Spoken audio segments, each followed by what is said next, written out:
जुगनू Govil, MBBS DGO। मैं पराकाष्ठा NGO की तरफ से आपके लिए गर्भवती अवस्था से जुड़ी कुछ महत्वपूर्ण बातें बताना चाहती हूँ। गर्भवती अवस्था को हमने 3 भागों में बांटा है। गर्भवती अवस्था से पहले, गर्भवती अवस्था के दौरान तथा मां बनने के बाद हमें क्या बातों पे ध्यान देना चाहिए। जब आप मां बनना चाहती हैं तो उससे पहले आपको अपने डॉक्टर से मिलना होगा और वो आपका एक अल्ट्रासाउंड करेगा तथा वो आपका वजन और ब्लड प्रेशर भी नापेगा। इन तीनों चीजों का गर्भवती अवस्था पर असर आता है, अल्ट्रासाउंड, ब्लड प्रेशर तथा वजन। एक बार जब आप गर्भवती बन गई हैं तो आपको ये समझना होगा कि ये जो 9 महीने का समय होता है इसको हमने 3 भागों में, 3 तिमाही भागों में बांट दिया है और तीनों तिमाही भागों के लिए डॉक्टर से मिलना, अल्ट्रासाउंड कराना व खून की जांचें कराना अनिवार्य है।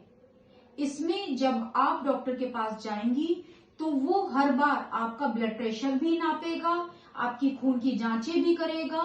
खून की जांचों में शुगर की जांच, थायराइड की जांच और खून कितना है, इन तीनों चीजों की जानकारी मिलती है जो कि गर्भवती अवस्था पर असर डालती हैं।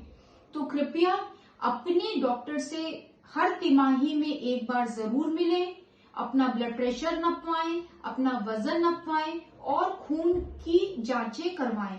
शुगर की जांच जब भी होगी हमेशा हर बार खाली पेट होगी।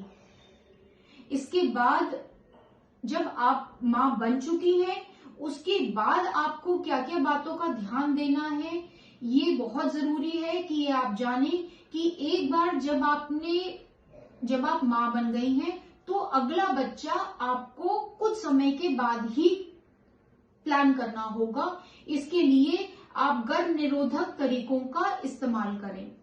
मां बनने के बाद कई बार औरतों में ऐसा देखा गया है कि उनको डिप्रेशन की समस्या रहती है, तो कृपया इस चीज के लिए अपने घर वालों को पूरी जानकारी दें, उनसे बात करें और अगर मन में किसी भी प्रकार की उदासी है तो उसको सिर्फ अपने तक ना रखें, अपने घर वालों को भी बताएं।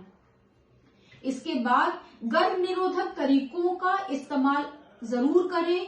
गर्भ निरोधक तरीके या तो इंजेक्शन होते हैं या फिर गोलियां होती हैं। आदमी भी गर्भ निरोधक तरीकों का इस्तेमाल कर सकता है जिसे हम कंडोम कहते हैं। जो इंजेक्शन हम गर्भ निरोधक अवस्था के लिए इस्तेमाल करते हैं वो हर 3 महीने पे लगाए जाते हैं। जब इंजेक्शन एक बार लग जाते हैं तो उनसे महीना या तो पूरा ही सूख जाता है या बहुत कम आता है।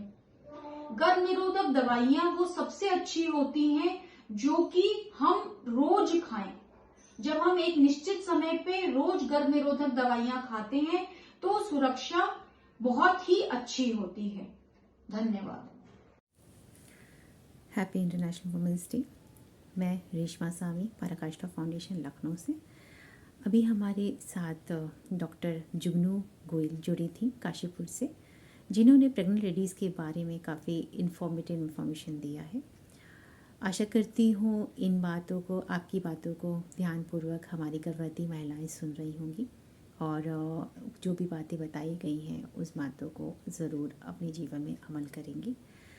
इंटरनेशनल वुमेन्स डे के शुभ अवसर पर पराकाष्ठा फाउंडेशन की तरफ से आप सबको शुभकामनाएं। Thank you.